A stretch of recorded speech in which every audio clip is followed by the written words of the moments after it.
তোর ছোট ভাই সরকারি চাকরি করে আর তুই সারাদিন ফ্রি ফায়ার খেলে বেড়াস, তোর কাজ নেই। এই মুহূর্তে বাড়ি থেকে বের হয়ে যা।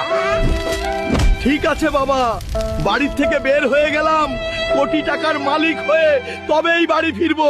ভালো থেকো। বাবা, হালকো যাস না, তোর বাপের কথাই কিছু মনে করিস না। রাগের মাথায় কি নাকি বলে ফেলেছে। মা দেখো, ভাই সরকারি চাকরি করে তার জন্য কথা শুনতে হলো, ঠিক আছে? আমি ঢাকা শহরে যাচ্ছি, ভালো একটা চাকরি করে কোটি টাকার মালিক হয়ে তারপর বাড়ি ফিরবো। বাবা, হাল্ক ওখানে পৌঁছে আমাদেরকে মোবাইল করিস। ঠিক আছে, পৌঁছানোর পর মোবাইলে জানিয়ে দেবো, চিন্তা করো না। বিদায় মা। এই, তোর কাছে যা আছে সবকিছু দিয়ে দে, তোর দামি মোবাইলটাও দাও।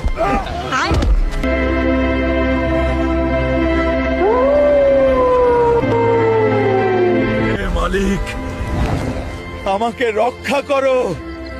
ভাইয়া, আমার একটা চাকরি চাই। গ্রাম থেকে কি